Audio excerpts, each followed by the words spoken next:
may video ka guys na may copyright, wag na wag mo siyang buburahin dahil pwede pa naman natin siyang i-resolve.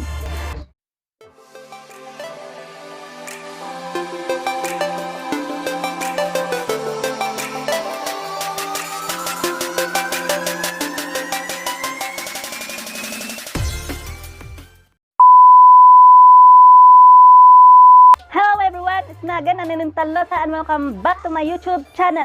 So for today's video guys is I'm gonna show you how to remove copyright claim and resolve. So ayan nga guys, bakit kadalasan na may mga copyright ang ating mga video sa ating channel. So ganito kasi guys, ang mga music or mga background music na ginagamit natin, na ina-apply natin sa ating mga video is kiniklaim yung nagmamay-ari ng music na yon. So dapat kailangan wala tayong copyright ang ating mga videos sa ating channel. So kung gusto mo na walang copyright, sa YouTube audio library mismo ka kukuha ng mga background music. Kasi meron naman siyang sariling mga background music na nire-required ni YouTube. So dapat clear ang ating mga video. Kailangan walang copyright claim. Para in case na ma-monetize tayo, wala tayong record na may mga copyright ang ating mga video. May video ka guys na may copyright, wag na wag mo siyang buburahin dahil pwede pa naman natin siyang i-resolve. So, kailangan i-resolve natin siya guys dahil sayang naman yung effort mo, yung pagod mo na mag-edit-edit ng mga video kung buburahin mo lang naman. Pwede naman natin siyang solusyonan. Dahil may mga option naman na pwede natin siyang gawin ng paraan para ma-resolve natin siya dahil sayang naman yung effort mo, yung pagod mo na mag-edit-edit ng picture, mga mahabang video. Kung yung video mo is buburahin mo lang din naman, so sayang yun.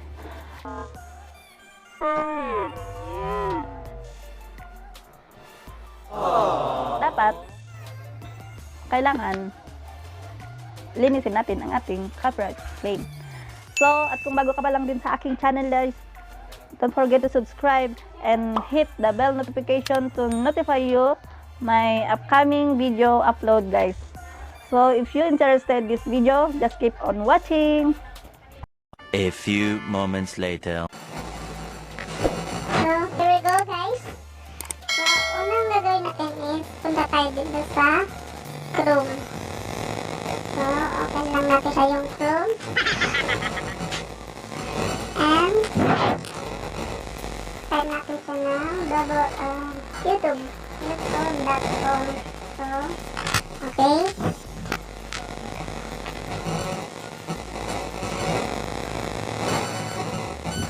Then, we need to kailangan natin siyang i-stop guys.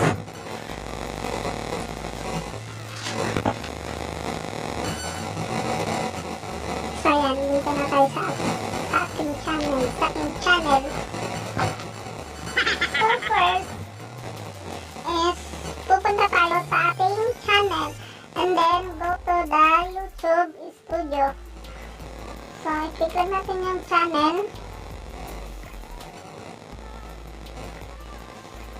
and then YouTube studio. Pupunta tayo sa video na may copyright guys. Hanapin natin yung video na may copyright. So, ayan. Dito sa video.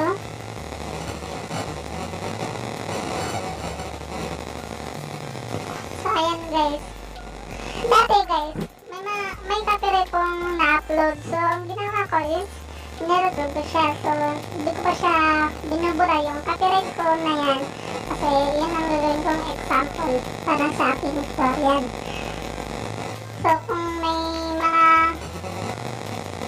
video kayo na may mga copyright kung mahaba or maiksi, so, ang suggest ko sa inyo guys is maganda i-mute na lang. May mga ibang video ko guys na may copyright is naka-mute.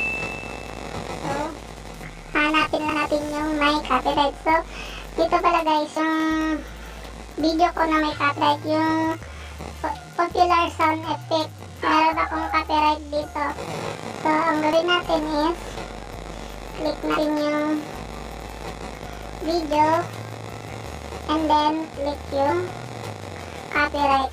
So, may nakikita tayo dito guys, may nakalagay na see details. Titignan natin kung saan yung part na may copyright ako. Kung saan ako na-copyright. So, click natin yung see details. And then, ayan, ang sabi, hindi naman daw siya affected. Pero, ineligible din kasi siya, guys. So, ang mas maganda na tanggalin na lang natin yung copyright. So, yung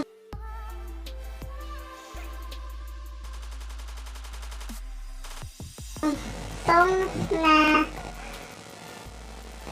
i-claim yung yung copyright. Dito pala yung I believe I can fly is dito. Yung sound effect na yan. Yan. Na-copyright ako dyan, guys. So, ang gawin natin is i-click lang natin yung select action. Ayan nga yung sinabi ko kanina guys na tatlong option na pagpipilian natin. Pwede mo siyang i-resolve. May trim of segment. Kung yung video mo na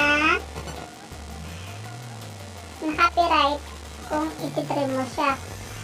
Or yung replace song, yung replace mo siya, tapos kuha ka ng panibagong music na ipapalit mo sa audio music kapwa, guys. Yung free music lang siya kung gusto mo. And then yung mute naman, yung mute na talaga siya, wala talaga siyang sound, as in nakamute na. So kung gusto mo na trim lang siya, iti-trim out mo lang siya yung part ng song saan ka na copyright. So yung Few moments later.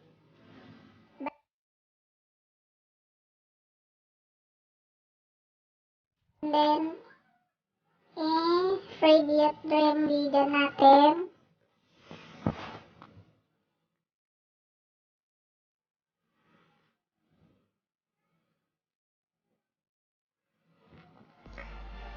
So, click lang natin yung continue. And then, trim.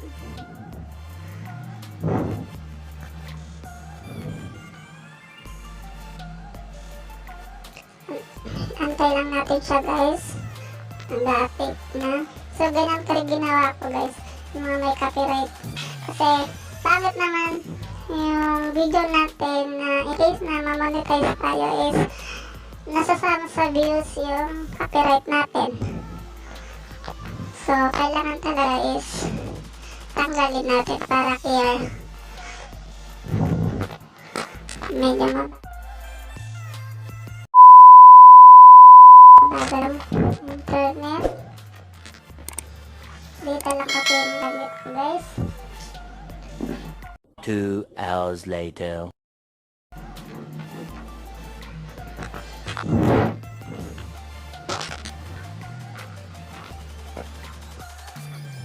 Pinaprocess na siya, and then titignan natin kung matanggal ba yung copyright dito sa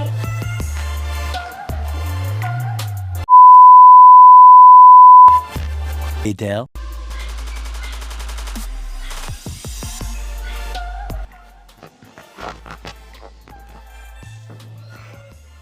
So, ayan guys, natanggal na ang ating copyright. So, nakalagay na yung restriction na is none. So, para sigurado tayo, punta tayo dito sa filter, and i-double check natin siya.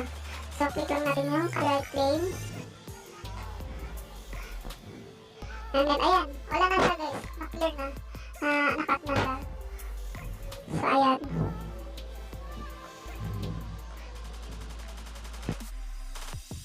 So, ayan guys, wala na akong copyright guys. Wala na ako siya kasi clear ko sa mga tanggal ng video ng copyright. So, I hope na nakatulong ako at nakabigay ko ng content sa laman. So, ang mga video na lamang ko natapos ang aking tutorial guys. So So that's it for today's video guys. Hope na nakapagbigay ako ng konting kalaman at nakapag-share kung paano i-resolve ang ating copyright sa ating mga video. So if you like this video guys, don't forget to give me a thumbs up, share, and comment below to the comment section kung may mga tanong po kayo at kung may mga suggestion po kayo.